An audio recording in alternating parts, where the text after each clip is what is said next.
Yep, that's it. All right, network security. I did look at the part of the minutes from the 6:20 meeting, reflecting the answers to my questions to Mr. Woodrow about network security. And Mr. Chair, I made a comment at the meeting that I didn't feel that that question was answered. Looking at those minutes, can you tell me whether those were positive or negative answers to my question?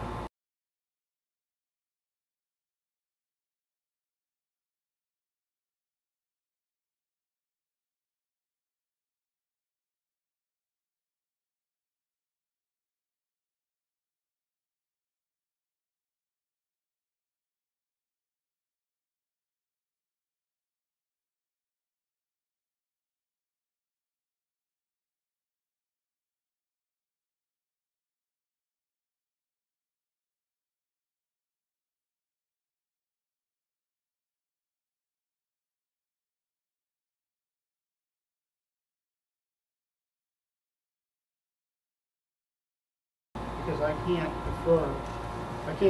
tell by looking at those minutes whether the answer to my question was yes or no. I can tell you that you asked the question and you received an answer. That's what I'm telling you. I'm not going to interpret your question. I'm not going to interpret the answer. Okay.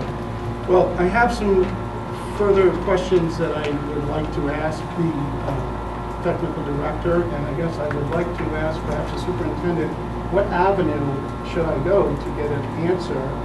And most of my questions only require a yes or no answer. But this avenue of asking here at the meeting is just, it doesn't inform me. I'd ask you to read those minutes and you tell me if you think that's a yes or a no. I mean, an answer should be an answer to the question. So how should I proceed to find out the information that I would like to find out about our technical infrastructure here? Do you have additional questions? I have additional questions, and I'd also like answers to those questions. I'd like a yes or no answer. Well, you know, Dave, I mean, we all ask questions. And I mean, I ask people questions, people ask me questions, but I never dictate to anyone how they're going to answer my question. And I don't expect anyone to dictate to me how I'm going to answer. The fact that you're not receiving the answers that you obviously want to hear, I don't know what more to tell you. You ask questions, you get the answers. You ask them again, you get the same answer. And I don't know how many different ways you want to ask the question, but you've asked a question, and I consider it question asked and question answered. Sure, Dana. I only want to ask the question only. And all I'd like is a simple answer. And perhaps it's not your responsibility, perhaps it's the superintendent's responsibility to direct the technical director to give me an answer to my question, if that's the route that we have to go. What I'm a little confused about here is we were told that the administrators come in here to collaborate with us and give us information. I've taken the time to research these things and come up with some questions and try to frame them so that they're pretty simple yes or no questions. And I'm not getting them. And when I go back and reread the answers and watch the video back, I cannot determine from what he's saying whether he's saying yes or whether he's saying no. So we need clarification. I mean, can you tell from, or other people on the board, can they discern whether that was a yes or a no? Because I can't. I don't think it's just me. Do you know whether it's a yes or no?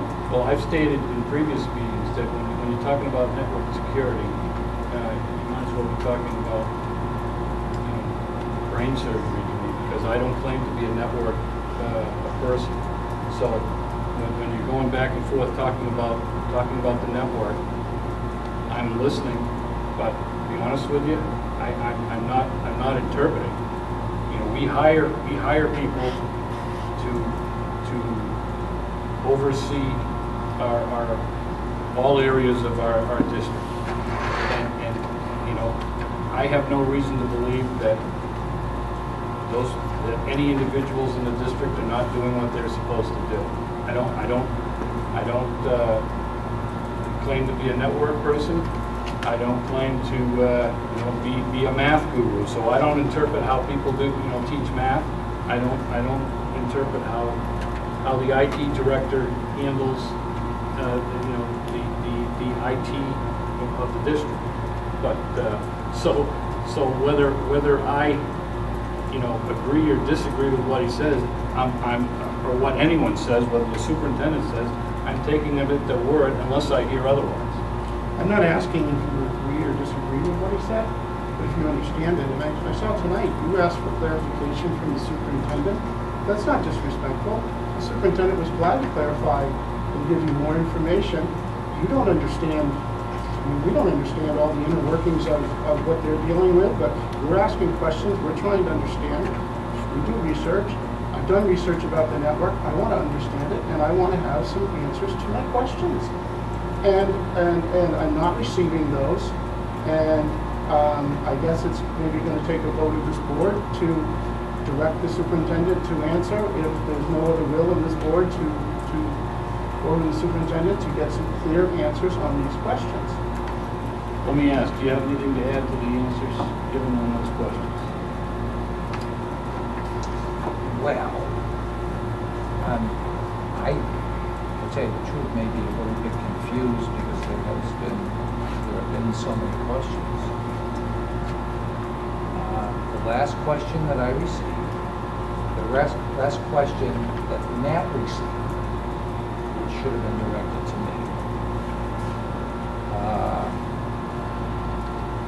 was done at Friday, June 22nd.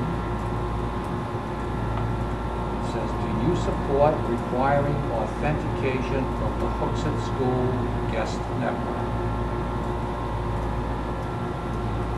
I answered that question on Saturday, June 23rd, which was the next day, and I said, David, client authentication for personal devices will now be used in conjunction with a firmware upgrade in order to achieve the desired functionality expressed by school board members at the 5/22/12 special meeting without having to reconfigure the whole Hooksett network. Now provided the school board with an overview of this during the State of the Hooksett Education Technology presentation on 5/31/12. My understanding was that the desired functions were device MAC ID to client association and remediation or removal of the device if necessary. The first sentence says, client authentication for personal devices will now be used. I guess that's yes. Thank you, Phil, but that's not the question that I'm talking about. I was talking about the questions that I asked at the last meeting. So, in the minutes, actually I didn't even get to the third question. And I'm not, that was Phil answered that question just fine. I mean, that's not the problem. It's the other questions, and when we're here and we're supposed to collaborate, and I'm, when I go to ask for clarification, I'm being told by the chair that the question's been asked and answered. I don't see Mr. Brennan doing that.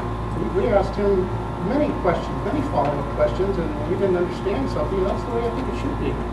So I guess I'm going to have to wait for Mr. Woodrow to come back here, and I'm going to have to ask him my questions and see if I can learn more about this, or wait till the will of this board changes to a point where we will be able to ask for clarification without the chair telling me that my question has already been answered.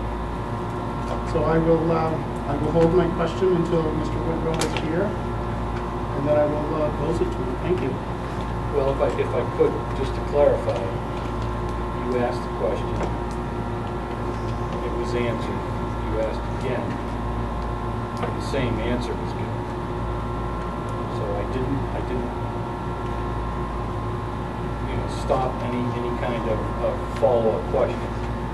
But it gets to a point where, you ask the question, you ask it again, and you get the same answer. Let's move on. So if you go back and look at the video, I think you'll see that. Yes, and I continue to ask questions when they're not answered in either a positive or a negative way, and I was asking a question as a yes or no question. So So we can move on. I don't want to belabor the situation here. If Mr. Woodrow comes back, I will attempt to pose questions to him and attempt to get answers from him.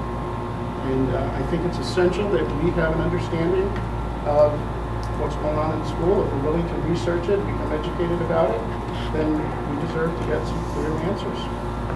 So that's what I'm looking for, not what I saw in the minutes. Thank you.